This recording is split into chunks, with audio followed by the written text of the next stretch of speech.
Welcome, everybody. Another episode of the Even Your Dynasty show. I'm going to have Ricky joining us here in just a few minutes. We'll get him up on the screen, but we wanted to get this thing rolling. Giants lost today, unfortunately, 5-2 to the A's. Felt like they lost in more ways than one, which is unfortunate, but um, the Rockies aren't here anymore, but they're now 5 games back in the division, or not in the division. I'm sorry. They're like 11 games in the division. They're 5 games back in the wild card. We will see how this progresses. They clearly feel that, they clearly feel that they can still be competitive. Otherwise, they would have sold off more than they did. But, it is what it is. Tomorrow, you're going to see Logan Webb versus Ross Stripling. Quite frankly, if they lose that game, you might as well just fire Farhan and Melvin on the spot because it's Ross Stripling, guys. If we can't beat Ross Stripling, we've got a problem. So, but welcome everyone. If you're listening on, if you're watching on YouTube or if you're watching on X, welcome. We already got like 20 people in here. That's awesome. Going to kind of run through the chats for a few minutes. Once Ricky's here, we'll get into kind of the meat of it. But going through the game, you had not a lot. Unfortunately, the kids are out there. They're going to struggle a little bit. I'm personally okay with that. If we're going to have to deal with a little bit of struggles with, guys like Casey Schmidt's going to have his struggles. Marco Luciano's going to have his struggles. Fitzgerald has come crashing back down to earth in the last few games, which it's fine. These guys aren't going to hit every single time up. And looks like Ricky's here. What's up, man? Hey, what's going on? How are we doing? Good. Hey, it's like a little staticky. I don't know if it's okay. Let me check that out. Is that better? The demons. No, it's kind of. I don't know what's going on. Let me test the mic out. I can hop out real quick. Okay. Yeah, no worries. I'll just keep doing a game recap. Cool. We'll get Ricky back here in a second. But and all these guys are going to struggle. And I mean, as Frederick says, if we struggle and we don't make the wild card, so we should have sold. Exactly. Exactly. Here's my kind of thing, and we're going to get really, we're really going to dive in on this. But my thing is a lot of the teams in front of the Giants made themselves better at this deadline. And you look at the Giants and they, obviously there's always the possibility that Marco Luciano just goes bonkers and he breaks out and he's more productive than Jorge Soler. And if you really look at what Soler gave them this season, all Luciano has to do is have like a 750 OPS and be a little better in situational plate appearances. And, he's going to just be a more productive player because he's a little more athletic. He's got more speed. And Jorge Soler was terrible with runners in scoring position this season. So the bar isn't super high for Luciano, but also you can't definitively say they got better. It's entirely possible Marcos just goes through his normal struggles that he gets or that he tends to go through at every single level that he's gone through as he's kind of progressed through the minors. He always has an adjustment period. I think the best case scenario for Marco is he goes through his adjustment period right now in the last 55 games or so. And then as you get into next season, he, hopefully will break out kind of earlier in the season. All right, we got Ricky coming back in. We'll try this again. Now, is this working? Yep. Yeah, that's way better, dude. Okay. Awesome. Yeah. Frederick said it best. The audio demons. Audio demons. My bad. All right. Well, we got 45 people in here already. That's awesome. Let's go. Yeah. Well, I fixed the whole issue with X. I had to go get the blue check mark. So now I'm one of those people. There you go. But yeah. All right. So I kind of touched a tiny bit on the trade deadline. We're going to go back to that here in a little bit, but we're going to talk kind of the game today. The way I put it was Rockies are gone. They're not coming back. Jeff Young, I think, put it perfectly. Yeah, you see the memes where it's those like it's like the cracked up dude, and it's like, y'all got any more of that? It was like Yeah. Rocky games. Man, Awesome. very predictable. Yes. I mean, okay, so I was texting Dan on NorCal the other day, and I go, "This is before the doubleheader on Saturday." I go, "You watch, they're gonna sweep the Rockies. They're gonna buy, which they didn't end up buying." I'm like, "But they're gonna sweep the Rockies, and they're gonna get spanked by the A's coming out after the deadline." And here we are. Uh, so is what it is. So this team is so predictable, man.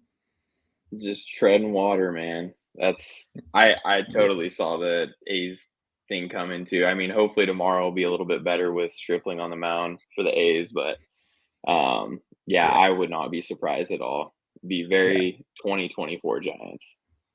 I said that if they lose a game where Logan Webb starts and against Ross Stripling, that they should just fire Melvin and Farhan on the spot. Just don't even let them get on the plane to Cincinnati. Be like, no, Oh you're gone. man. Uh, you know, I Yeah. have choice words about Mark Canha just in general. I'm gonna keep them to myself. I can't stand that guy. But hopefully he hits. I guess I don't know. As long as he doesn't steal any at bats from the kids. That's if they're gonna give him Wilmer's role and then stick Wilmer on the 60-day DL, I could live with it. But yeah, it's brutal, man. VR should just get the rest of the season, in my opinion. Yeah, my take on the Cannon trade was it's not the perfect comparison, but it's basically like what you're getting out of Slater in years past with a little bit more power. He'll get on base a little bit more pop. There's a little bit of defensive versatility, although I'd still say Slater was better defensively than Canna, especially Canna's a little bit older. But that's pretty much what you're getting. And Slater's a guy that, even though he's playing way worse this year, we've been wanting him out for a while to open up room. And then what do? We go and get a guy on an expiring deal for what reason? It's just very unnecessary move, in my opinion. But Yeah, hey, we get maybe, old Austin Slater. yeah. God, just terrible. Oh man. But all right, so we'll talk about a little bit about the game. Unfortunately, they lost 5-2. We saw a lineup that I'm fine if they wanted to trot that lineup out the rest of the season. Yeah. Obviously you kept Conforter, you might as well stick Conforter out there over Hill. But if you want to run that lineup out there, based on what we have on the active roster, mind you, that everybody, we all know that I'd rather have Matos up here and a few other guys, but with what we have, this is what I'd rather like. I would rather trot that lineup out there with Conforto and just Yeah. run with it. But with that comes struggles. Schmidt struck out a couple times. Now Schmidt made some really nice plays at second base. He didn't get nearly the love for the tag at second on the first Bailey play, and then he dropped another tag on the next stolen or on a stolen base attempt later in the game. So Schmidt kind of showed out defensively a little bit in this game. You didn't see him chase a lot. He did chase in the first strikeout, but on the strike three, and I'm sure that pitch looked like it was going to be on the outside corner. It looked like it was a two seamer that tailed off. But Mhm. Marco struck out a couple times, but then he rips a double into the right center gap, which is what we see a lot from him down in the minors. He's got a ton of Yep. power to the opposite field. Not always the most ideal fit in Oracle Park. At some point, he's going to have to tap in a little bit more to the pull side if he's going to get a few over the fence. But I've got no issue with the guy ripping doubles. Um, Tyler's struggling again. Teams are kind of figuring out how to pitch him, but this is what he's going to have to go through. You saw it with Ramos, where he was really good, struggled for a little bit, went through a skid, made an adjustment, got good again, struggled, and he just keeps going through the adjustments. So Ramos got a single, then got rung up on a pitch that, I don't mind him arguing, frankly. Robbie Ray wasn't getting those calls all game, so I understand, even though it was kind of technically in the zone based on the little box on the screen. Um, I feel like I'm missing one of the kids, but you know, you get the point. I So mean, my thing is you have to come to expect these kind of outcomes from time to time, and you have to be patient. My yeah, thing is what is the direction of the team? Are we still committed to winning because we kept the whole rotation intact pretty much and just shipped out Cobb to let Birdsong ride it out the rest of the way? Or are we fully committing to the kids? And unfortunately, it kind of seems like they're trying to do a little bit of both, and sometimes you don't always have the best results when you're trying to play two timelines at the same time. I mean, we've even seen it with the Warriors trying to fit in some of their young players like, Wiseman and Kaminga and these guys, along with Steph and Draymond and Clay. It gets very dicey at times. And unfortunately, offensively, this is probably something we're going to see a lot of because they just do not have the stable vets on the team that can carry the load night in and night out and make it a little bit easier on the kids. So I think this is kind of what we're going to deal with. And you just better hope that Webb, Snell, and the rest of the guys can just really shut things down night in and night out. we're frying eggs on this channel today. I'm just letting everybody know. All right. That's happening. So anything good, as long as it's appropriate, it's gonna come up on the screen. The comparison I like to use a lot is the guy from Bench Warmers sitting in the closet in the dark eating sunscreen. Oh my That's my god, and he hands comparison the for jugs for of far pee. on. Yeah. Oh, I need to watch that movie again. Oh man. Yeah, it's a I mean, very frustrating deadline, that's for sure. Grant, I'm assuming you meant Scorched Earth, and Dan was gonna join us for at least a period of this, and I know he's pretty pissed. We all are pissed. I'm just, Yeah. you guys know me. I'm not really the kind that's gonna go kick and scream or anything like that. I'll make my digs, and every now and then I'll get going on a tangent. But yeah, it may be Thursday that Dan really goes off if we do this, but yeah. We're gonna break it down though for sure. So I mean, okay, so we talked about the game. Obviously, tomorrow is gonna be a must win. It's sad that we have to talk about this. Like every game is a must win, but that's kind of the position they've put themselves in. So Mhm. and like I said earlier, you absolutely cannot lose a game where Logan Webb is starting against Ross Stripling. I do not care what happens. Like you can't lose that game. That's unacceptable if that happens. So figure it out, guys. But trade deadline. So they made 3 moves. They traded Jorge Soler for, I'm going to butcher this name, Ceballos. Mhm. And who else was the other? There was a throw in. It was a reliever like Matzik or something Tyler like that. Matzik, yeah, who Okay. probably will never throw on a Giants jersey or at least be on the field, so I don't They're going to really care about Pomeranz the him. Matzik move. He might, except for he It's won't even get a active I roster spot. I don't think there's another team in the league that is able to pull off as many trades as the Giants for guys who have not ever suited up for their team. I mean, we've got Matzik could be added to that list. We have Cobb who didn't play all of this year. You have Matthew Boyd. You have who's the other one? We just had another one, I think last year, the year before. He's done it a ton of times and it's insane. Yeah. He just stockpiles these arms that they're trying to rebuild value, and then if they don't end up playing, he somehow ships them off to a team. I don't understand it, and then they still never end up playing for the other team they get Yeah. traded to. It's wild. Hey, hey, Cam, I heard Caballos, but I also heard Ceballos, so I don't really know which one is correct. I know his nationality pronunciation. They usually do it Ceballos, so I don't know, man. That's why I'm gonna need somebody to get me on that one.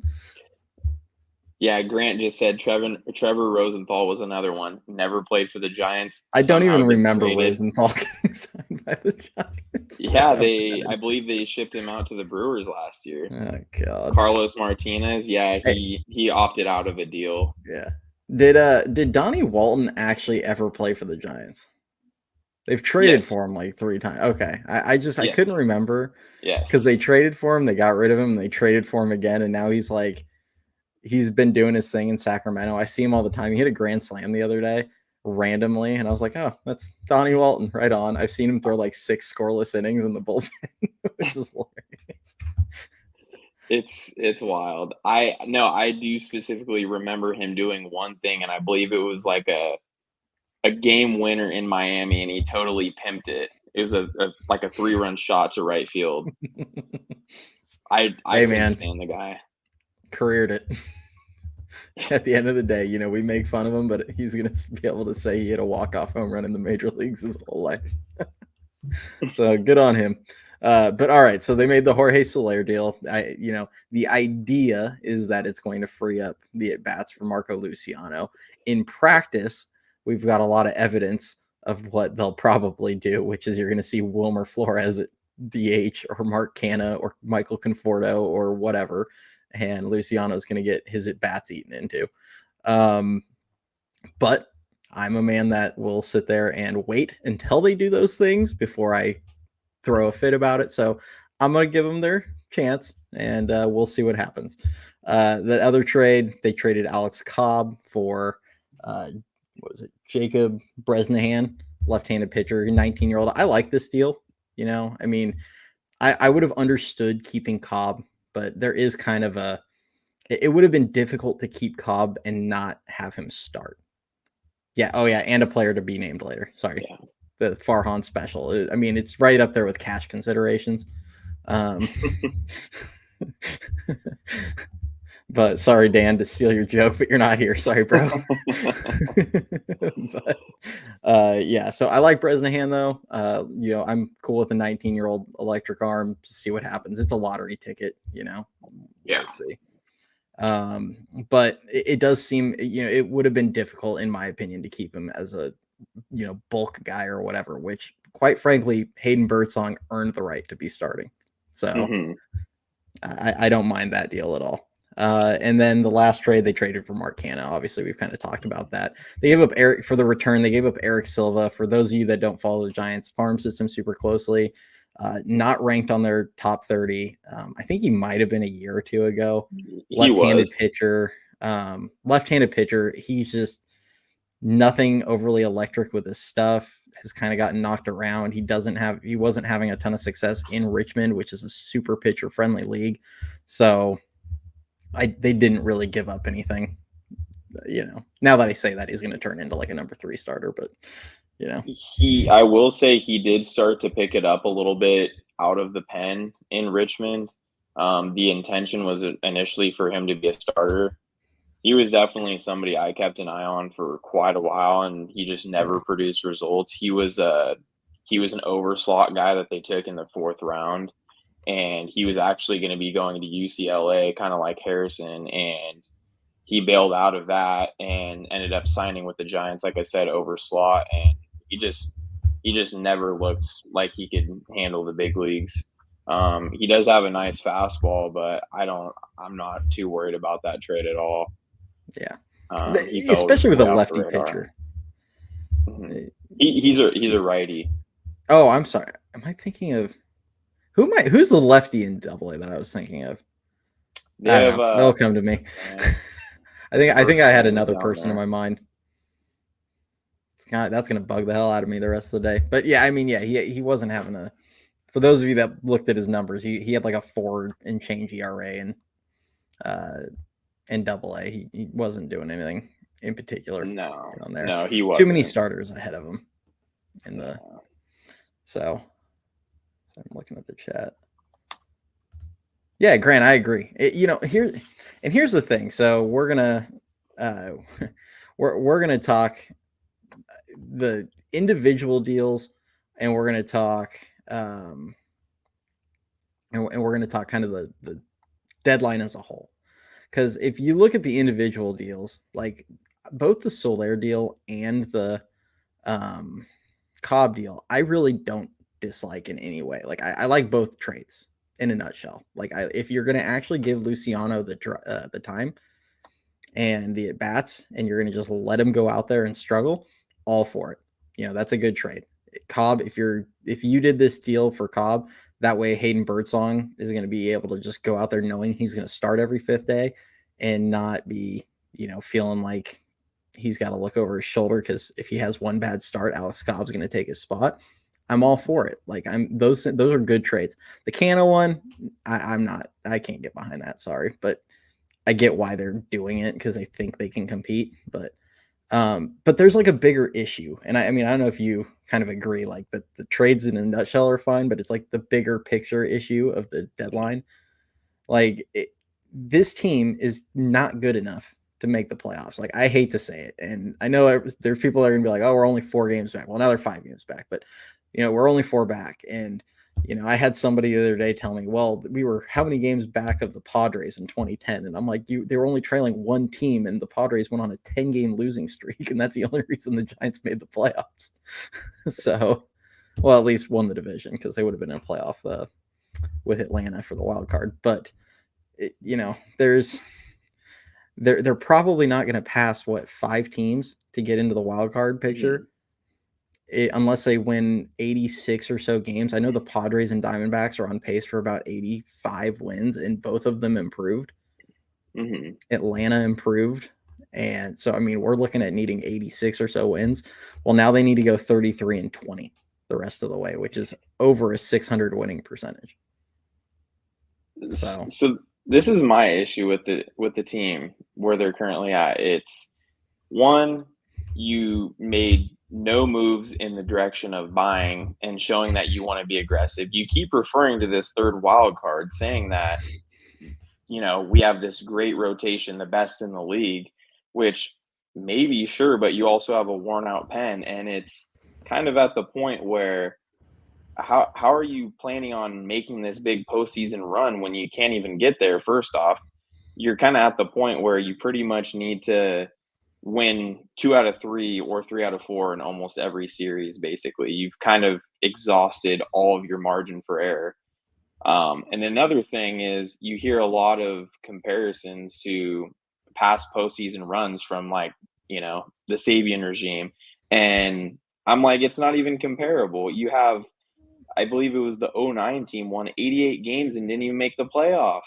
You would easily make the playoffs in this format. And these are things like people within the media that they don't understand when they make these comparisons all the time. It was so much harder for those teams to get in, and they were actually quality teams when they got in. Yes, they were a wild card, but they were a lot more capable of teams than these teams that are scraping by, getting 83 wins, and then maybe they get hot in the postseason. But even then, we're kind of at the point, like you said, we have so many teams to climb, and it's even if we get there, we're winning maybe 83, 84, 85 games versus 88 to 90. Yeah. So it's just it's so night and day different, and just like we've said before, this team just does not have an identity like those teams did. It was always pitching, defense, small ball, timely hitting. This team doesn't do any of those things right. The only thing we're really seeing them do well right now is the rotations finally come together. But when your rotation is your only strength and that's not coming together until 2/3 into the season, you're kind of backing yourself into a corner. So, 100%. And the worst part of it for me is that they make the excuse. The media makes the excuse for him. All these different people that cover the Giants make the excuse for him, like, oh, well, the pitching's going to get healthy, and then they'll get going. And like, oh, the pitching wasn't healthy in the first half. And it's like, whose fault is that? And I do not want to hear a single person go, he could not have foreseen it, because he had Alex Cobb coming off hip surgery at 36 years old. He had Robbie Ray coming off Tommy John surgery. He had Keaton Wynn, who's had like 50 elbow issues in his career.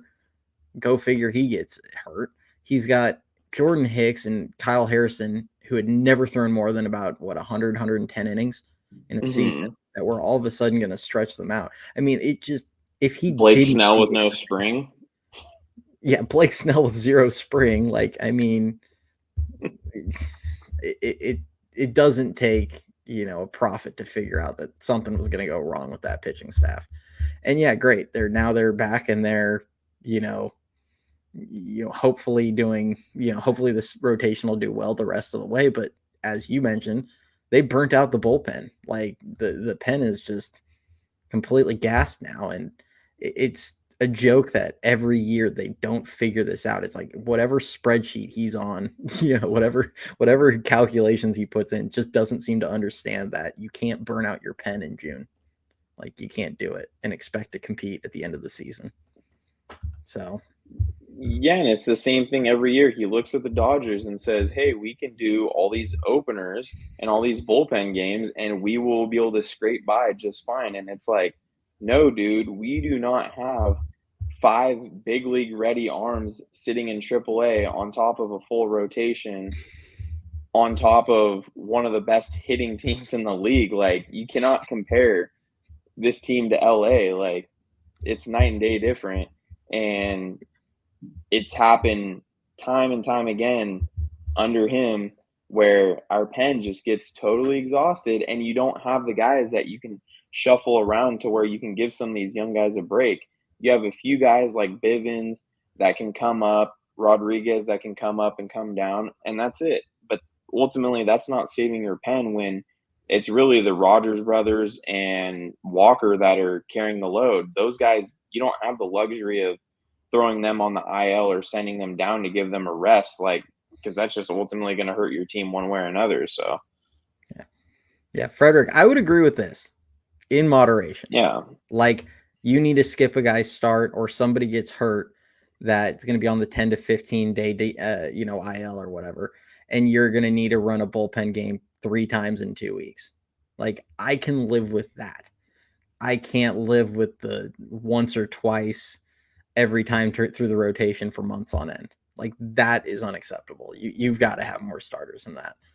And in this year, I think they kind of showed that a little bit with, when they brought Birdsong up and he had some success. Mason Black not performing when he had his opportunity, that kind of hurt because that would have been a guy that at least could have gotten them 4 or 5 innings an outing. So, they tried with Black early in the year. It didn't work. But it was just too many starters that were getting hurt or that were not ready or whatever. They really came into the season with like 3 healthy starters, 4 healthy starters, I guess, because actually no Win was dealing with an issue. So they went into the season with 3 healthy starters with Webb, Hicks, and Harrison. Yeah. Like that's unacceptable on any level. Like I'm sorry. I can't even try and justify that. But is what it is. But on a whole, so I'm going to go on kind of my little tangent here about the deadline and where I feel like they dropped the ball. And I talked about how like mathematically it's just difficult. It's not impossible. They could go on a 8-game winning streak tomorrow, and all of a sudden the math gets way easier. Things can happen that make it easier. But the reality is when you have to win nearly 2/3 of your games, like that gets, or well over 60% of your games, that gets really, really tough.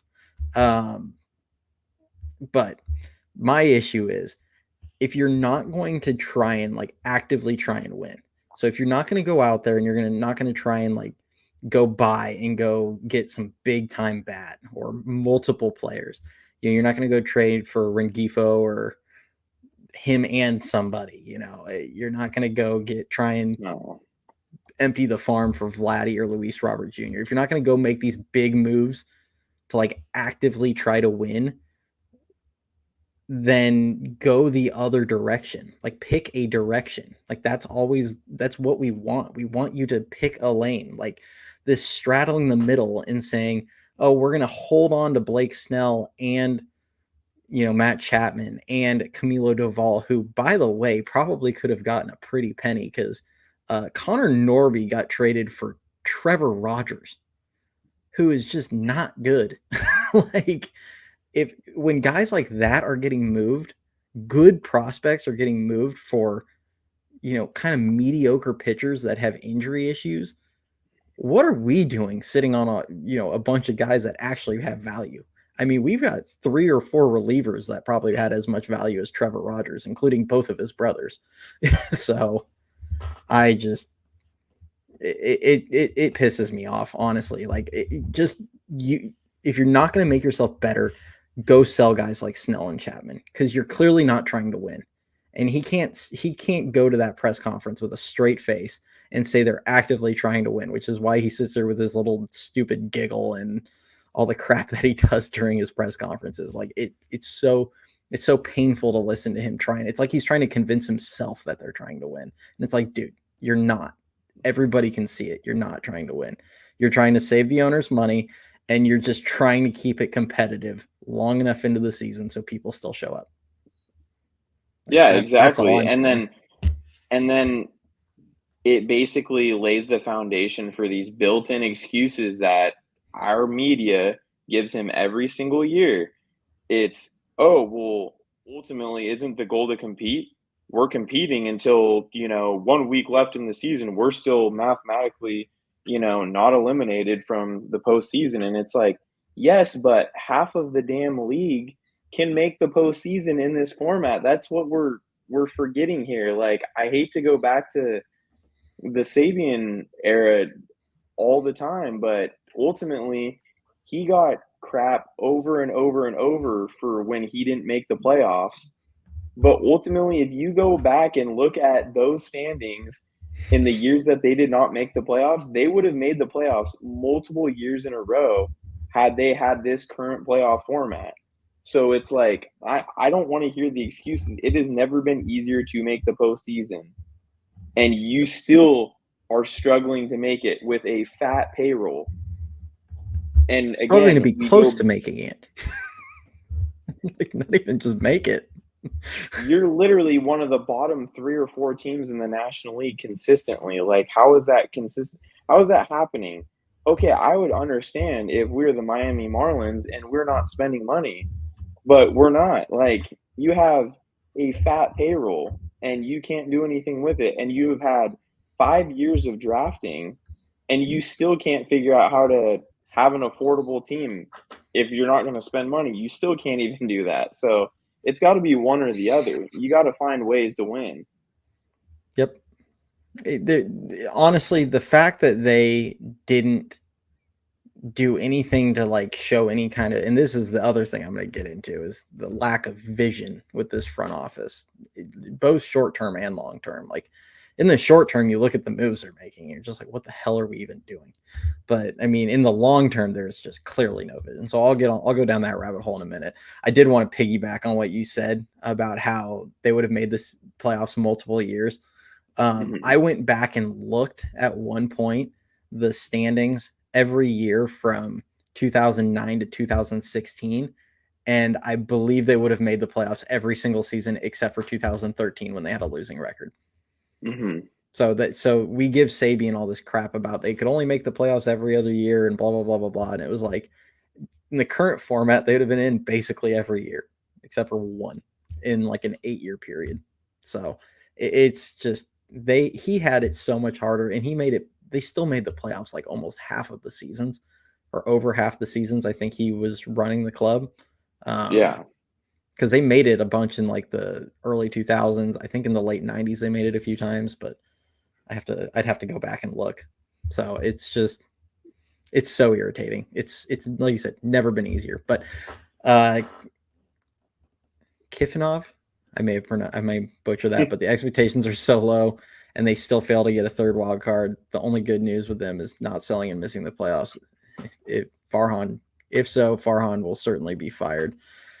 I mean, we hope. I think he deserves to be. The reality is like, let me say, in that scenario, I would say he deserves to be. The reality is the, he didn't do anything to show a long-term vision.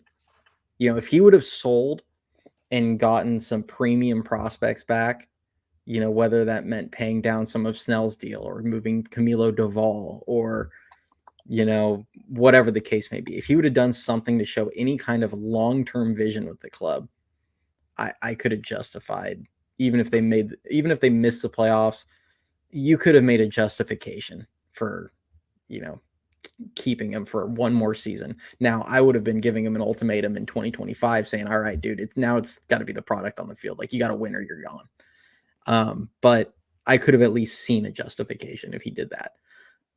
Right now, he did nothing. Like, he held on to these guys thinking, we can still win. So to me, you know what? All right, dude, go down with your ship. If you want to be the captain of the Titanic and go down with it, be my guest. Like, I absolutely agree he should be fired if they miss the playoffs. So Yeah, and I'm just at the point I see it all the time with Slusser, Pavlovich, all these guys. I mean, even the post game guys, some of the ex Giants that are on the show, and like Laura Britt and all these guys. It's over and over and over, constant excuses, and it's like, oh well, what are you gonna do when all of your pitchers are hurt? What are you gonna do when you have Lamont Wade out for his, typical month he's out, and then he comes back playing hurt, and he's never the same again. And Yaz wasn't hurt, and he got to stay hot for a while, and he got a good amount of at bats, and he would go and have a 2020 type year again and hit for all this power. It's like Farhan is consistently relying on everybody to have a career year in order to make the playoffs. Is basically where we're at, which is basically what happened in 2021. Yeah, exactly. 11.8%. I mean, that should surprise no one. But yeah, he relies on everything to go right. It's just what we said with the starting rotation. He knows all the facts. They're all in front of him. He knows that all these guys have injuries or have had not enough time to prepare for the season and build up, and then he expects a different outcome. And he expects that they can get by for a little bit of time with their rotation being banged up, all while not having a good offense. It's just I don't understand what he expects to happen when he has a completely different roster almost every single year or every 2 years. It's always roster turnover in these last 6 years. Yeah. And he expects the team to go in a different direction somehow. Yeah. And Matt, to be clear, both of us like the two trades individually. It's just there's those two moves, and then there's like the bigger picture of everything. And the bigger picture is the issue for me. It's I thought those two moves were good. I thought both. I like both of them, especially now the Jorge Soler one comes with the caveat that if they don't give everyday at bats to Marco Luciano, which it's going to be challenging. The reality is they have 4 young middle infielders right now on the roster, and you can only play 2 and a DH every day. So they've got to figure out how to get those guys playing near every day. So Luciano should be DHing every day. And then Fitz, you can move around. He plays 7 positions. You can put him in left field or right field if you need to against the lefty and give Yaz the day off or something like that. Wisely, I feel like is kind of playing more like a utility guy anyway, but his offense is kind of fallen off. Hopefully he can get going again. He's had some bad luck in there, so I'll give him a little bit of leeway, but it's going to be challenging. And if they start giving DH at bats to guys like Conforto or Canha or Wilmer, if he comes back, like we're going to have a problem. Like that's where I no longer am okay with just dumping that salary, because the whole point should be to get Luciano in the lineup every day up at the major leagues. At least that's my feelings on that deal. So yeah, I mean, as far as the deadline as a whole, though, the issue I take with it is it just doesn't show any kind of vision long term. And this has been a struggle with Farhan throughout his time. It feels like every year in and year out, he treats everything on like a 1-year basis. You have a bunch of guys on opt-out contracts. So there's you don't know what you're going to have in 2025. He blocks a bunch of young guys with veterans. So you don't really know what you have internally. And then he just continues an endless cycle. And if guys get hurt, the young guys get opportunities. This year, he's kind of gotten lucky in the sense that guys like Fitzgerald and Ramos have really broken out to, give kind of the to kind of give him some young talent. And, last year Bailey broke out at the catcher position, which, I don't think it was expected for him to hit as well as he did. So when he did early on, it kind of made it easier for Farhan to just kind of roll with him. And then this season, he's shown a little bit of growth. Now he's kind of, if you watch his numbers, they're kind of in a steady decline right now. But, defensively, I think he's actually been more consistent defensively. So he's had some luck with a couple of these young guys showing out with their opportunities, but he just doesn't demonstrate any long-term vision. I mean, you even look at the pitching staff right now. I was against giving Blake Snell a long-term deal. But, and I know I kind of talked to you guys about this, like if they wanted to turn around and hand him a 3 or 4 year deal, if they could get an extension done, I'd almost be okay with that, because kind of like what you said earlier, creating an identity.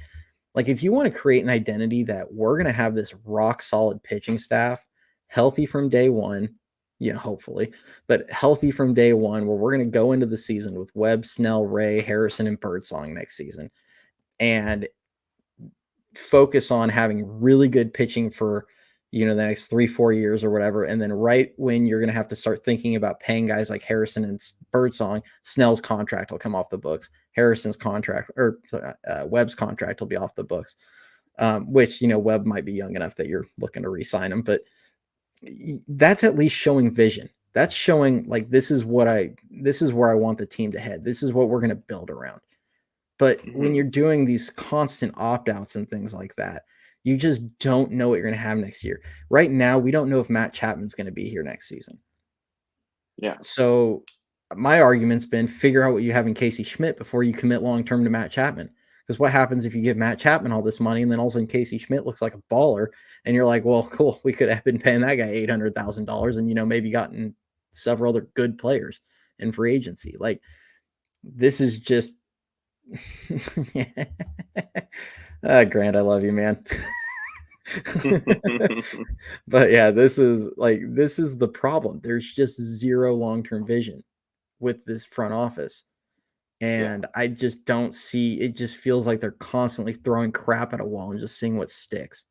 So, and I'll let you go on this, but that's the most frustrating thing for me with this regime. There's just, you don't know where they're trying to go.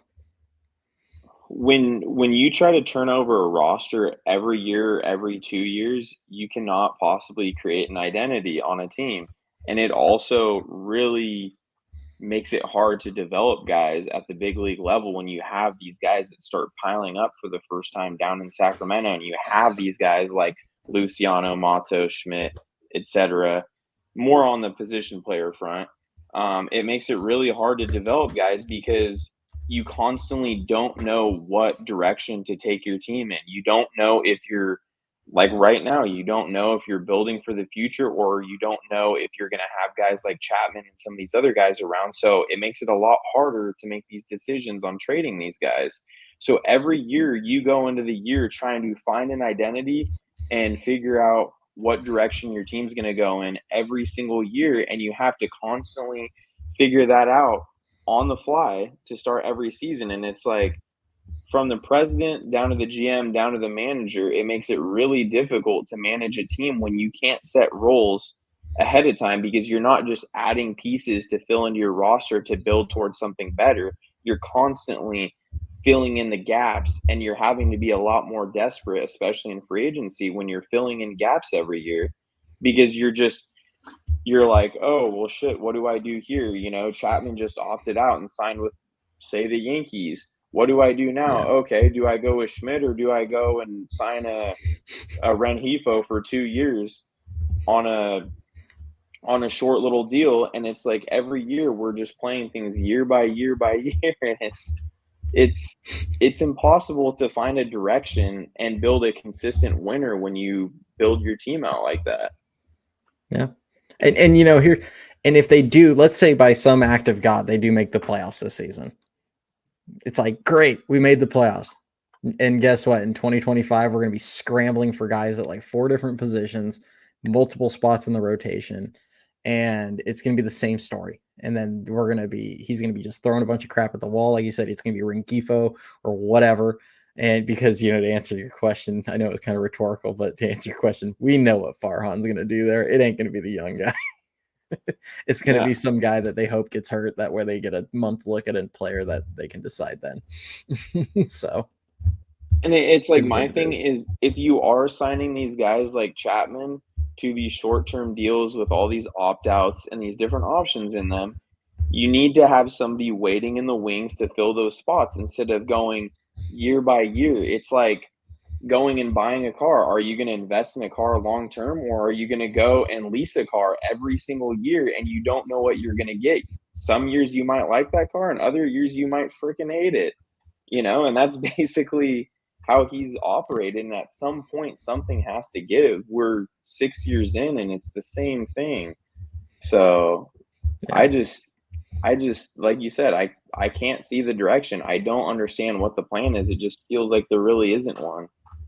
Yeah. I agree. Does here's a question for you in the chat here.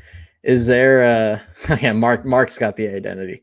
It's to break even and sell condos at the Mission Rock. Yeah, no kidding. Yeah, I'm actually if Farhan gets me under or Greg Johnson, if I can get my press pass, I'll change this podcast to the Breaking Even Year Dynasty show. I'm not selling my soul for a press pass. Sorry, guys. I've got too much integrity with that. I'm not a certain guy that has a show also on YouTube that I won't name. But hey, we got 105 people in the chat or in the Let's watching go. right now. I've never seen us up over 100, so appreciate you guys. Anybody that enjoys our content, please do like and subscribe to the channel. It helps a lot with everything. So appreciate all you guys. If you're on Twitter, definitely hop over to YouTube. I know some of you can get in the chats. I've heard some people say they can't for whatever reason. You definitely can on YouTube, so join over there if you can. But yeah, I mean it's frustrating, man. I'm just looking through some of these chats. Yeah, build a culture, absolutely can, 100%. Like give yourself an identity. I mean, you look at the old Giants teams, you knew what you were going to get from them. You look at the Diamondbacks who went to the World Series last season. They had a clear identity. They had two aces and a team that could beat you with speed, power, and defense up and down the lineup. I mean, they created so much, havoc on the base paths and Mhm. so many extra runs by stealing a ton of bags and just having so much speed on that team. The Rangers last season, they just mashed up and down the lineup. Like they had an identity. Every team that you see in the playoffs has an identity. Then there's the Giants, whose identity is, hey, we might be able to pitch at least for the first 5 or 6 innings because our bullpen's gassed, but we might be able to pitch. Mhm. So See, and going back on what I was saying, since you brought up the Rangers, I'm over here saying you really can't build a team through free agency, and you know, the Rangers kind of sort of did do that to an extent, but the difference is they committed to guys long term. They plugged guys in and said, "Hey, you're playing every day. Seager, you're playing every day at short, and Simeon, you're playing every day at second." Both those guys struggled in their first years under contract, and they ended up panning out because they stuck with their guys. They didn't just ship them out every time a move looked like it blew up in their face. And then they just went and kept adding and adding and adding, but they also drafted and developed, and they actually have some young guys with a ton of potential that they're giving run to right now. So that's where the Giants are at. And instead of doing the platoon game and saying, here's your 6 at bats a week, do something with it, or else you're going back to Sacramento in a couple weeks. You got to stick with these guys and have clear cut roles for people instead of relying on phantom IL stints and yeah, random injuries popping up. And then the second the guy catches fire, it's like, all right, well, Wilmer's back, Wade's back. You got to go back down unless you're like a Ramos and literally carry the whole offense for a month at a time, which it's just unreasonable.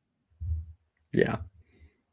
I mean, where would this team be without the young players? Like that's the funny thing. I saw people whining about it during the game earlier, and some of them struggling, and they're like, "Oh, look, see, you play all the young guys, and this team stinks." And it's like, those young guys have carried this team for much of the season. Ramos for like 2 months. Fitzgerald carried them for 2 weeks. Um, it's just at various times you've had young guys. Birdsong's like what 4-0 now. I mean, it's just yeah, it's insane. I'm gonna give Josh. I've seen him in the chat here. Josh actually had something out on X the other day where they were talking about Fitzgerald was finally able to relax when they got Ahmed off the team, and I kind of mentioned a similar vibe with Birdsong, but like they need to start treating some of these guys like that. Like this team is not realistically, this team is not going anywhere unless the young guys perform because the veterans are what they are. Like they're going to be what they're going to, you know what you're getting out of Mike Yastrzemski.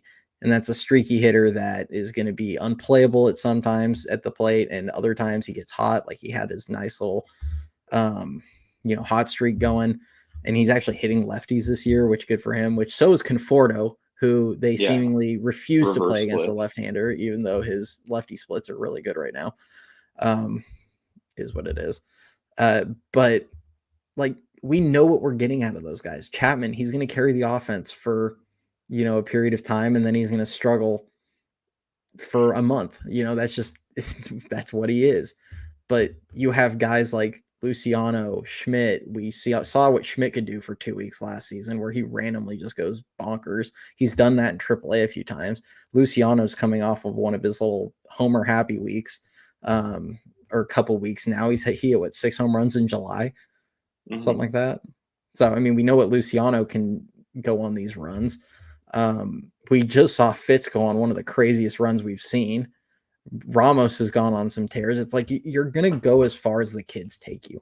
Like that's the reality. And if they get hot, that's how far you're going to go. But you're not going to win by playing Derek Hill significant innings and Mark Canha significant innings. And I hate to say it because I like the guy, but you're not going anywhere with Tyro Estrada playing significant innings right now. But that just is what it is. Ooh. Ultimately, if if Thanks for if the you can, $2. My neighbors think I'm screaming at someone. It's Farhan. that's Yeah, hilarious. and as you should be. That is justified. Appreciate you. Luckily, most of us have had enough time to simmer down a little bit since then. It's been 7-8 hours. I think this Yeah. show might go a little bit different if we're coming in here at like 3:30 in the afternoon. I'm kind of glad I was working during the deadline because Dan and them over at NorCal, they asked me to join in, and I was like, I'm Oh working. And boy. if I wasn't working, I was pretty hot during that. So it's probably a good thing.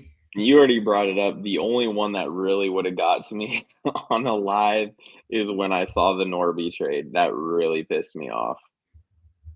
Yeah.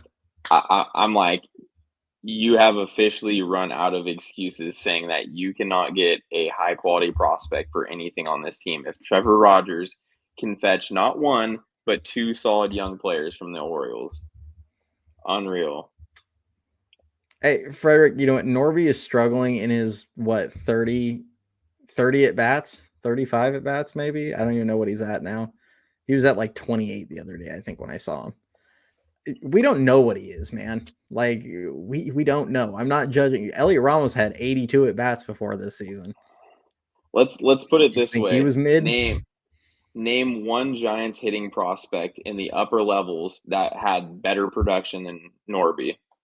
Name one, because He there had what isn't one. 16 home runs, 13 stolen bases, and 900 OPS. Yeah, Gerard, a big Herrera and Canarcion, does he count? who's been in Sacramento for like a month and a half. Yeah. Yeah. I mean, he's barely hanging on as a prospect, if you even want to call him that. He's 26 years old. Yeah. There's nobody. I mean, the only guy that really did that was Ramos when he was down there, and he came up and dominated. So, Yeah. I mean, Ramos has He was like down there. 23 He was home down runs, there and for like a month, so yeah, it was a month too long. yeah. Yeah, I mean Eldridge, but that's all the way down in in high A, and could have. And in fairness, it's like I saw a few of you point this out earlier in the chat. No top 100 prospects got dealt. Now, also look at the players who got dealt. Like, did any real stars get dealt today? Doesn't feel Not like it. really. I'd have to double check all the names, but I mean, guys like Flaherty were getting dealt. Bunch of relievers got dealt. No relievers of the level of Doval got dealt, even though he's been struggling this season. Like, he would have had more value than a bunch of these guys. The Snell, they could only have paid down some of his contract. the only one I can really think of is Tanner Scott from the Marlins. Mm, He's having a great year, and Padres gave up a haul for him. So yeah, did they really not? Did neither of those guys were neither of those guys top 100? Because they were like who's their second on and the third Padres? ranked prospects. I saw a tweet that said they were like, someone's gonna have to fact check me. I didn't dig into the Padres system. Somebody told me they got like their second and third ranked prospects for Tanner Scott. So kind of crazy. I guess the Padres system's not as good as it used to be. They finally have dealt enough people, if that's the case. Yeah, But and the crazy thing is, year in and year out, they still end up rebuilding value and end up having a top 5 or 10 farm system. So okay, they fell in the update. That makes sense. All right, thanks, Frederick. Yeah, I mean, it just I don't know what teams are willing to give, but my thing is, like you said, the Norby one, like it would have, if you could have given up something to get Norby, like I'd have done one of those. Like that's a good quality prospect, and there's a lot of quality prospects out there that get moved that aren't necessarily top 100 guys that you can get.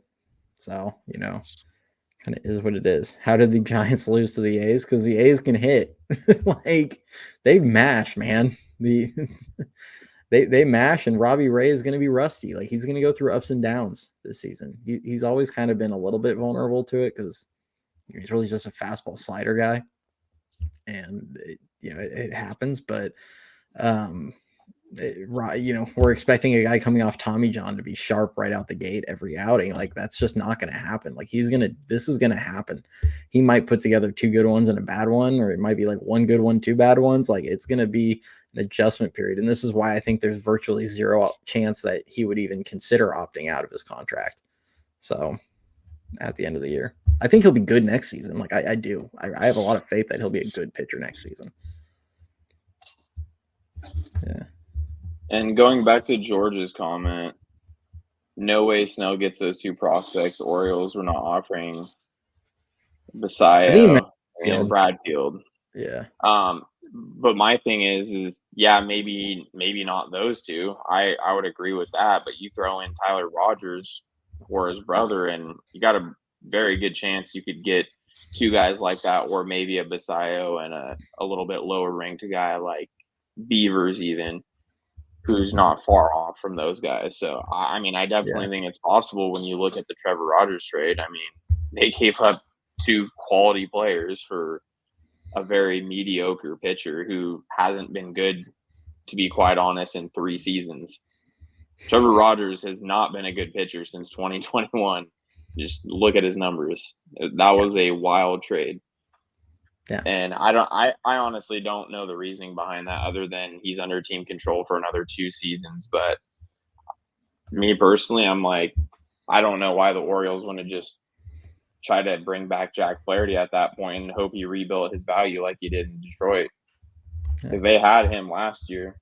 That was one of their moves mid-season. I'd probably have considered this. The Kierstad can hit, man. Like, Yeah. Kierstad looks like a player.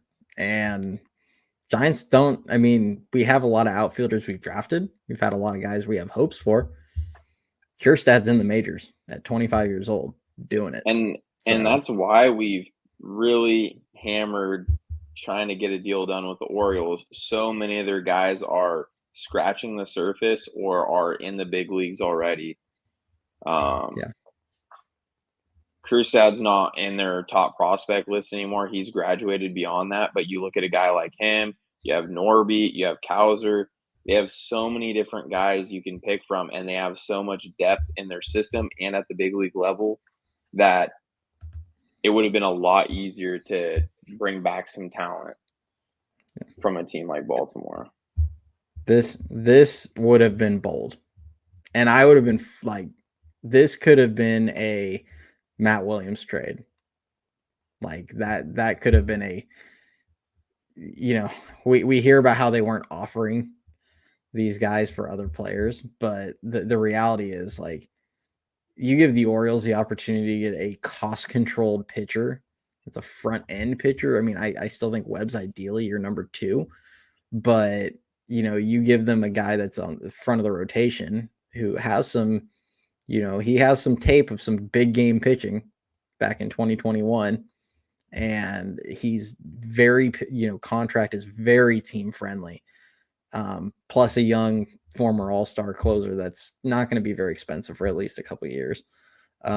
Yeah, I mean, that could have been a haul that a lot of Giants fans would not have gotten behind. But two of those three guys pan out and turn into what you hope they are. All of a sudden, you just look like a genius because you change the trajectory of the team. So, Yeah, you have Camilo under contract, arbitration eligible for 3 more seasons. So, I mean, those 2 players could not fit Baltimore any better because they actually fit their timeline. They're both ready to win now, where the Giants clearly don't seem like they're on that level. And that's why you go and get a big prospect haul like that, because then you can go and, pair those guys with your young 22-year-olds like Matos, Luciano, Birdsong, Harrison, and you have a really nice deep core group of players. And that's what I mean with the 2 timelines thing. For a lot of people listening, it's the Giants are making things very hard to build a consistent winner going forward because they have this weird mix of players on these short contracts. They have these young guys they're trying to develop while also trying to prioritize playing time for guys like Wilmer, Wade, all these guys that are in their 30s or almost 30 years old, Yaz, Conforto. It just doesn't really make sense. And I heard a lot of things within the media about how Webb and Doval are guys you don't trade because they're under team control. And I say, why the hell not? The Nationals just traded Juan Soto with, I believe, 2 years of team control. If they can trade a guy like that and get a haul, why the hell can the Giants not trade Webb and Doval, who are nowhere near that level? And look at the position the Nationals are in. They had a depleted farm system after winning the World Series, and now they have a very nice pipeline of young guys that they both drafted and then they got in the trade with the Padres. I mean, you look at James Wood, he's up at the big league level now. You have Mackenzie Gore, who's up. You have CJ Abrams. You have guys that are filling multiple spots. And, the thing is with prospects, obviously they're not always going to pan out, but if you can go and covet guys that are near the big league level, they're a lot easier to gauge on what they could be at the pro level rather than going and getting a bunch of guys in A ball. You know what I mean? So yeah. it's just very frustrating. Yeah. I mean, for those of you that like WAR, CJ Abrams is a 3.5 WAR on Baseball Reference right now. 15 homers, 20 stolen bases. I mean, I'd kill for a Giants player to have 15 homers and 20 stolen bases in July. Yeah. we've And got Ramos with 15 homers, but he's got only like 2 or 3 stolen bases. yeah. So, And for all the people that are, get a little bit frustrated with guys like Matos and Schmidt who aren't producing results right off the bat, of course they weren't on the same level as a prospect as guys like Abrams and Gore. You look at those guys though, and they really struggled hard with the Padres. And the Nationals just said, "Hey, we're fully committing to these guys. These guys are going to play through the struggles." And I mean, they're reaping the rewards of that because CJ Abrams is completely developed into a night and day different player than he was the last 2 seasons. So, 100%. take And notes, that's what, Giants. yeah, that's how you handle it. Just you know what? Maybe it's waving the white flag on 2024. And I know a lot of people don't want to hear that, and they want to compete and they want to be good and, all that.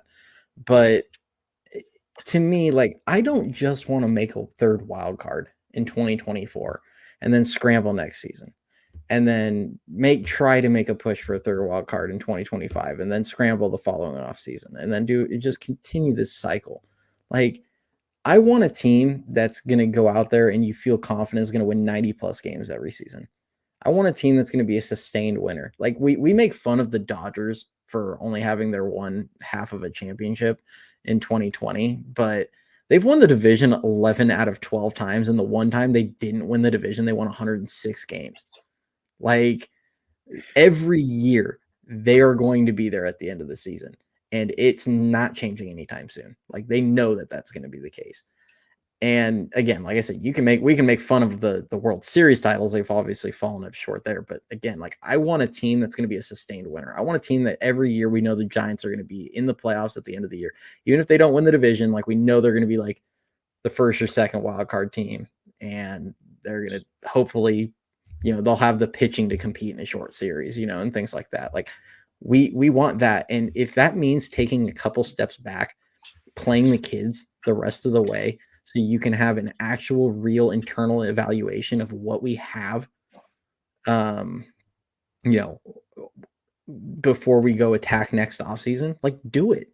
Just let Luciano play, let Schmidt play, let Fitzgerald play, I wanted to let Luis Matos play without having to worry about getting sent down in a week, but, let all these young guys just go out there and play and just see what happens. And yeah, you'll probably win 74 games. You'll get a better draft pick.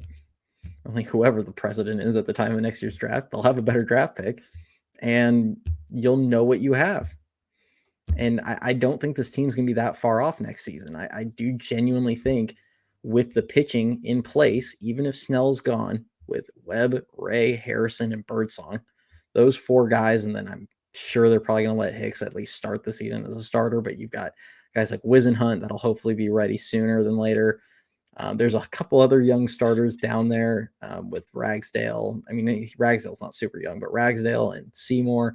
You also have they've been kind of developing Trevor McDonald as a starter. We'll see how that experiment goes long term. I do think eventually he ends up in the pen, but they have guys kind of on the way. It's like, you can be competitive next season behind your starting pitching. So figure out what we have so we know what we need to go get. That's kind of where I'm at.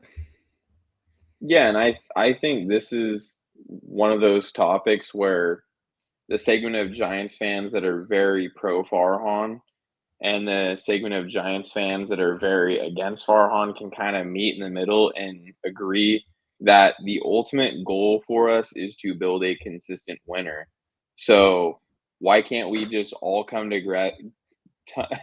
together and agree that ultimately that is the direction we need to go in, and we need to stop with the current system that's in place that has not worked every single year except for 2021, and agree that it's time to move on, time to bring in new scouts, time to bring in new coaches.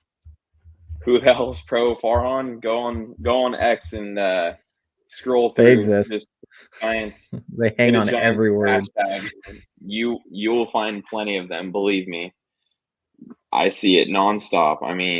Even just look at all of our local writers. Like I said, Pavlovich, Slusser, all of them. It's nonstop. Kawakami's there's one that lately.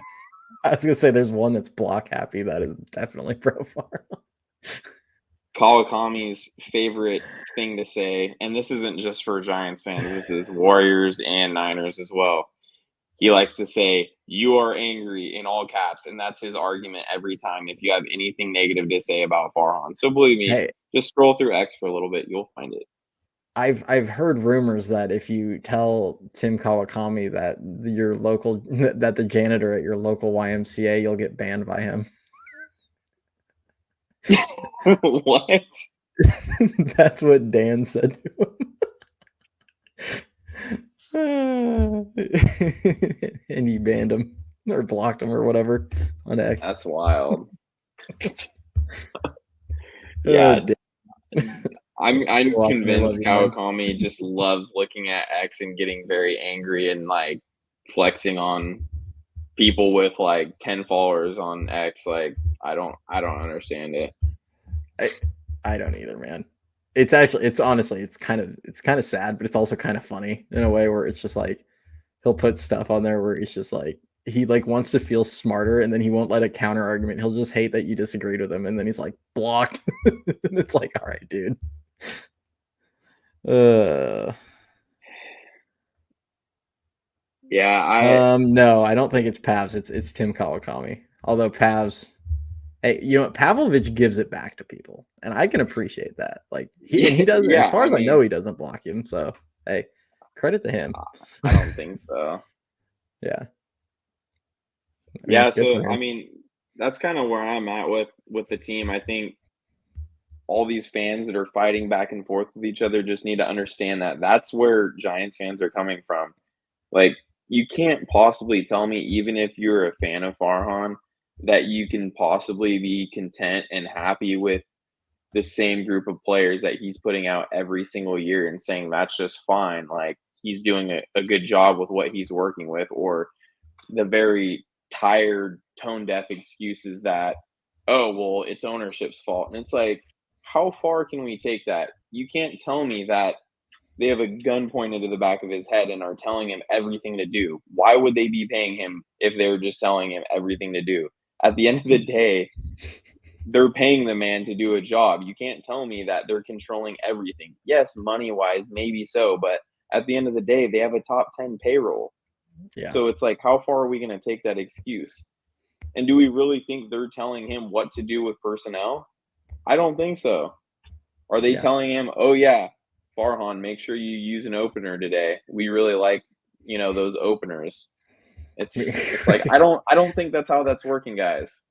we really like And when the fans call KNBR every day and throw a fit about Eric Miller starting for the 50th time or John Prebia last season. so I'm not here for the ownership excuses. Like I'm not a fan of the owners either, but ultimately Yeah, the guy has a certain level of authority to be able to make a lot of decisions for himself, and he very clearly has shown he's incompetent to do the job.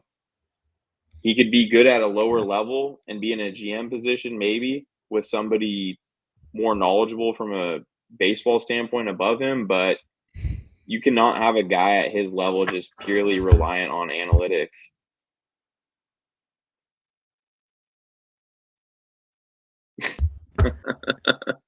I quoted that uh, tweet earlier. I quoted that I tweet. I was like, "You've got to be kidding me!" And I was like, "Well, we didn't have to wait long. Here it is." it Love you, Cam. it's uh, same thing every single year. They were Let's see saying it which all off season too. That was the worst part. They're gonna be like, "Can't wait for our writers to talk about our off season, our trade deadline acquisitions of Blake Snell and Robbie Ray." And the sure as jokes write hell, it themselves. happened. The It's so jokes write themselves, guys. oh man. That's just yeah, it's just the truth though. Yeah. Uh we got anything else in here before we get running? We're gonna be doing another live on. We're not gonna go too late, obviously, because it's already 11:15. And last week I was up pretty late on a few of these, and I'm like I'm just far too tired to keep going till We midnight. had So one that went over 2 hours. yeah. We normally I try and keep these to an hour or so. They got a little out of control last week, so See, we got some Ben Caspick fans in here as well. yes. He's He's the another best, favorite. man. Well, when I realized he had a press pass, I was like, well, that explains a lot. You see him in the Farhan, like they did back when they were doing the Zoom interviews.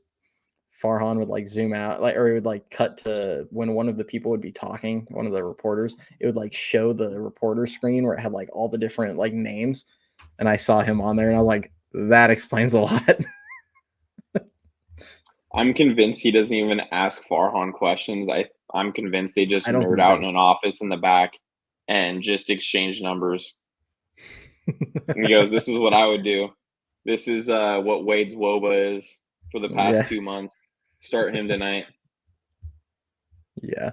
It's just I've never heard him ask a question. At least Grant Cohn, who trolls half the time, he asks some really good questions. Oh man, I mean, I'm that's not a the biggest fold. fan, but like he does ask some questions that I was like, damn, no one else in the media would have the guts to ask that question. Personally, I'm not the hugest Cone fan, No, but I will say at least he asks the hard hitting questions. He doesn't mind. exactly. He has no problem speaking his mind, where other guys are terrified to do that. I respect it. Like I don't like I said, I'm not the biggest fan, but I respect that he is willing to go there and not just ask the fluff stuff, which is seemingly what everyone asks Farhan. And they don't ever push back. They don't ask a question, get a tough answer, and then or get one of the BS answers and then be like, and push on him at all. They just let it go. And it's just frustrating. And yeah, oops, almost deleted the comment. Exactly.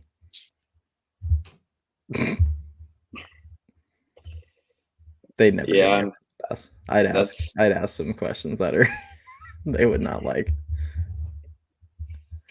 well, that's You just know. ultimately the culture that's been created out here. Everybody's so afraid to go against the grain, where you go on the East Coast and it's a completely different culture. It's insane that people are so terrified to go against these guys. And I mean, we even see it on KMBR. It's like I was telling you earlier with like Mm-hmm. Copes, for example. The guy is the epitome of just basically agree with whatever is being said at the time. If somebody Yeah. actually has the balls to go on and criticize the team, he'll go and agree with it. Otherwise, he's just going to basically scoot along and make sure he's not pushing anybody's buttons and Yeah. making everybody happy. It's it's a joke. Yeah. Hey, Grant. Yeah, I totally get it. Obvious hot take. Not pro Farhan. Not ready to hop on fire Farhan. We're ready. We're finally seeing draft picks come up. I'd say fire Farhan 25, 26. Um, I agree a little bit to an extent. Like, yes, we're finally seeing it, but it's also year 6. Why is it taking you 6 years to finally see it? And even so, like they're not a lot of them are not none of them are really elite yet. I mean, if you actually look at it, like Harrison has promise, Bailey has promise. I know I said that elite word. I'm sure I'm going to have like 700 people messaging me about how Bailey is leading in war and all this crap. I get it. But like he's trending there. Like he's the one guy that's probably trending towards being like an elite player, at least at his position. Um, but and Birdsong has a lot of promise, but I I'm a results guy, and he's had 6 years to get this team. He should have been blowing it up and building up the farm system a while ago if that was going to be the plan. But here we are, you know. So I don't know. I would have given him more leeway. I definitely would have given him another year if I'd have given him one more year if he would have gone that direction and said like, no, we're gonna embrace the youth and like build for 25. But to me, like he dug his own grave when he didn't do that. Like he said that we can still win this season, and it's like, all right, dude, let's see it. And I just don't believe they're going to, unfortunately.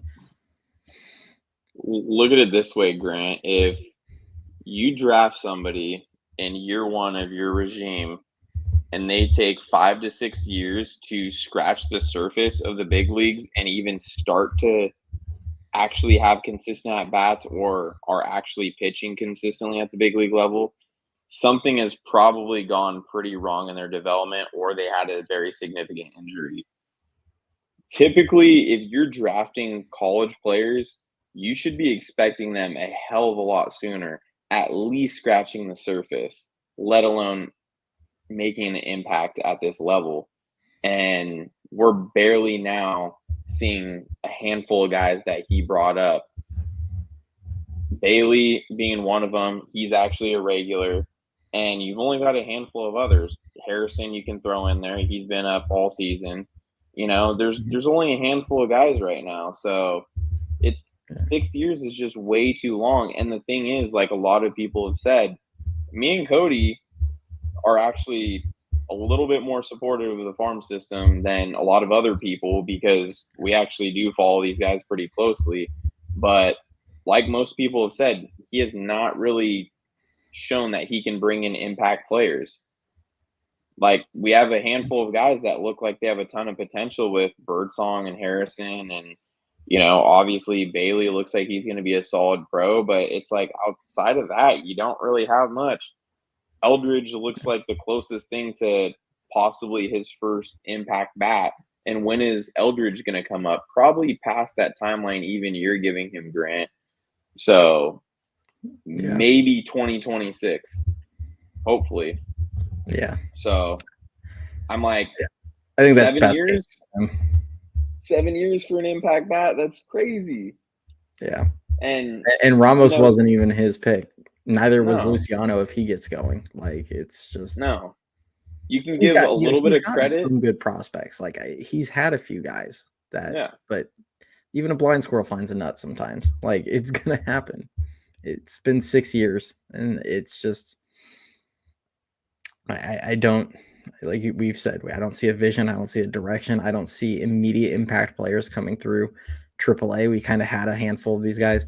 Yeah, you know what? Here, Fitzgerald was 2019. He was his first first draft. He's year. like the only good player that's come out of that so far. I think he was a 4th-round pick. If Fitzgerald is actually an impact player, I will give Farhan credit as he has an impact position player. I have hope for Fitz. I do think ultimately, kind of best case, he's going to be league average, maybe a hair above league average offensively, but with some nice power. And then hopefully he can be like a 30 stolen base guy. That's kind of my hopes for him. I don't think he's going to be like some insane the home run thing that he's doing. I don't think that's going to be sustainable, but he might be a 15 to 20 homer guy and a 30 stolen base guy, but probably won't have like an otherworldly OPS or any of that stuff. Like if he played over a full season in a big sample size. So that's just my opinion. I hope I'm wrong. I hope he's awesome. That's just kind of what I've seen though out of him. And going back to what I was just saying, Fitz was drafted in 2019. What year are we in? 2024. This is a college guy out of Louisville. Like, it took Yeah. a long time for him to come up, and he wasn't terrible in the minor leagues. Like, he had, I believe, at least 2 home run seasons down there, but it's just taking too long. These are college guys. They should be ready within 2 to 3 years, not 5. Yeah. What's percent chance Zaidi's fired at the end of the year? Honestly, if they miss the playoffs, I still think it's like 50-50. My gut I do says too. it might even be like, I might even lean like 60-40 he'll be back. Like I feel like there's a greater than 50% chance he's going to be back unless like the floor just absolutely bottoms out and they lose like 95 games, which means they would have to win like 13 games the rest of the way or 15 games. So that's just kind of my gut, is that he's going to be back. And I think if they do bring him back, like there has to be the ultimatum. It has to be playoffs or go. Like that's just my opinion. Like you cannot go into year 7 and have one playoff appearance and expect anything less than the playoffs. That's just my opinion, though. And that should have been this year, and that should have been made very clear at the deadline because you just allowed Farhan to once again do nothing other than shed salary and just coast down the middle. I'll run back to that one. The only reason I say 20 is because I've seen him hit. He had, I think, 23 in Double A or 21 or something like that. 23 in Double A, which is he's one of like 2 people that have ever hit 20 in Richmond. And then he had, I think, 23 between 2 levels last season. So I think he could. I mean, this season between SAC and up here, he has like 15 or 16 and very few at bats. So that's the only reason I give him a little credit. I think 20. I'm going to go back to Cameron. So thoughts on Velasquez and McDaniel? Cameron and I talked about him a bunch. So yeah, it's funny you bring them up because me and Cody kind of have done the parallel thing between them two a lot, being at the same level there for a while. Diego's up at Richmond now, I believe. Yeah, I mean, Diego, I think Cody likes a little bit more than I do, but I like him a lot as well. I think he definitely has a chance to be a big league player. The hit tool is really good. Not a ton of power, but he does he does bring a little bit of speed to the table. McDaniel has a little bit more power, but I think both guys are very solid hitters, and I don't know what the role is going to be at the big league level with how things shake out. I mean, who knows if Diego has a nice start to the year next year, we could easily see him in sack pretty quickly, and who knows what happens at that point because the Giants kind of in that middle infield, it's everything is really up in the air until they find that legit future shortstop. Since we're kind of finding out that Luciano is obviously not that guy, and I'm not so confident that he'll stick at second either. I'm a fan of both, honestly. When we were talking about trade deadline deals, I was saying one of them could be a good fill in as a in a trade for if the Giants did decide to buy this deadline. But I'm a fan of both of them. I'm a little bit bigger fan of McDaniel just because of the power for sure. Yeah. Yeah. I mean, looking at their numbers, McDaniel hitting 242, 757 OPS, 10 homers, 27 stolen bases. He's got a little 10 home runs in high A. It's not bad. He's got some nice pop. Seen him hit some pretty good. Yeah, I've seen him hit some really hard balls down there. A couple pretty big tanks. Nice speed. So I mean, I think Quinn's a toolsier player, so there's potentially more higher ceiling there. Diego is hitting 272, 745 OPS, only 4 home runs, 18 stolen bases. Diego walks a little bit more. I mean, there's reasons. Mm-hmm.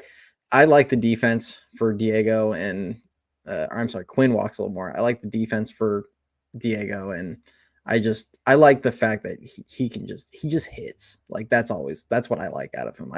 I want pure hitters. I'm kind of tired of the heavy strikeouts and everything on our lineup, and that's why I just think a guy like him, I want a Freddie Sanchez type or, someone that just goes out and hits. So I feel like he's a good guy to bring balance. That's where I've wanted to see Matos be successful because they need that balance in the lineup.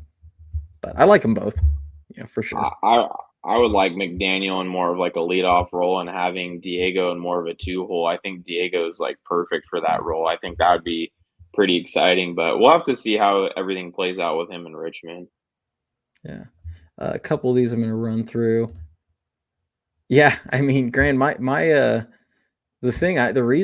of the reason my gut says that he's not going to be gone is you would think that he would have been far more aggressive either buying at this deadline or he would have been far more aggressive buying 2 months ago when like Arise went to the Padres, and the Marlins made it pretty clear they were selling. Like you think he would have called the Marlins and been trying to get like Jazz Chisholm or something, even though I know both Ricky and I didn't really want Jazz, but you'd have thought that he would have been making some kind of moves like that to like try and spark the team. And he just didn't. So, I mean, I that's my gut. It's just that he's not really in as much jeopardy as we think. Hey, Mark Canha, he's a spark plug in the clubhouse. 2010 Cody Ross all over again. I used to say when he was on the A's, I always used to say he has the most punchable face in baseball. Oh, Cannot stand Canha, but he's a local guy. He's a local guy. Wonder if the Giants the jokes write themselves, Cody. Yeah, it's always a local guy. It's always the same thing. I wonder if the Giants fire Farhan, they will still be in the driver's seat to sign the Dominican player who plays shortstop that ranked very high. I would assume that as long as the next, call him the Pobo, as long as the next GM, president of baseball operations, whatever we want to call them, doesn't change their mind on financials for that guy, he will probably still be coming. Yeah, because that'd be my guess. I don't see them clearing house with the scouting department or anything like that. So ultimately, you have to imagine that they're going to trust what the previous regime scouts are going to have for them. So yeah, And especially if they're one of the top prospects, like you'd imagine they're going to go, oh, this guy wants to play here. Deal.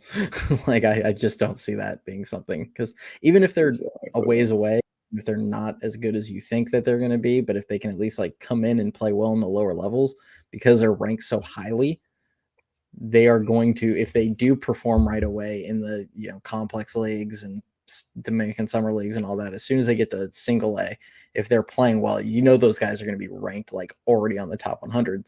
And that's Oh the yeah. importance of those guys. It's assets. It's just it's stacking up these assets, because whether they play for you or you trade them, like you got to keep stacking up the assets. So I don't think any GM or president of baseball operations in their right mind would pass up on a guy in consecutive years that are probably going to be ranked in like the top. It almost sounds like top 3 to 5, and they might be one. Like I've just kind of heard they're like right at the top.